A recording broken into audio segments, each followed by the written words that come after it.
လက်ချင်းလေးတို့ရင်ဒီနေ့တော့ကုန်ကြတက်တာပြီးတော့အသားဟင်းနဲ့တောင်မလဲနိုင်အောင်စားလို့ကောင်းတဲ့ခင်းလေးတစ်ဖက်ကိုဒီနေ့ချက်စားမယ်။အင်းဆုံးပိန်းလဲသီးလေးတွေကိုတီးပြီးတော့ရေတန့်စီအောင်လို့စိတ်ပေးထားမယ်။ပြီးရင်တော့စပုတ်ရွက်လေးတွေကိုလည်းတင်ပြီးတော့ရေတန့်စီအောင်စိတ်ပေးထားလိုက်ပါမယ်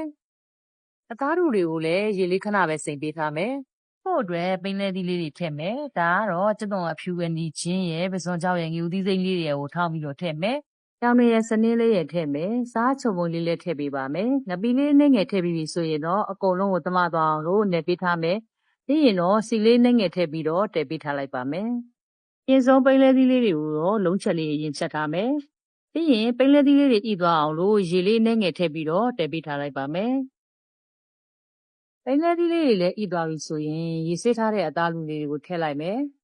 အသားလူတွေကိုရတာတွေဝင်သွားအောင်လို့အရင်ဆုံးအသားလူနဲ့ပိန်းလဲသီးတွေကိုလုံးချက်လေးခဏချက်ပေးမယ်။ပြီးရင်တော့စပုတ်ရက်လေးတွေကိုခတ်ပေးလိုက်မယ်။အကုန်လုံးကိုသမသွားအောင်လို့မှုပေးလိုက်မယ်။ဒီလိုဟင်းမျိုးလေးချက်စားကြည့်တော့အကုန်ကြားလေးတက်တာတယ်စားလို့လည်းရမ်းကောင်းတယ်။ကျမတို့တက်ကတော့အသားဟင်းနဲ့တော့မလဲနိုင်အောင်စားကောင်းလို့ကျမတို့အရန်ကြက်ရတဲ့ဟင်းလေးတစ်ခွက်ပါ။ကျင်းလေးတို့ရောပိန်းလဲသီးကြိတ်တဲ့တင်ငယ်ချင်းလေးတွေရှိလားရှိရင်တော့ဒီလိုအသားဥလေးထည့်ပြီးတော့ချက်စားကြည့်နော်။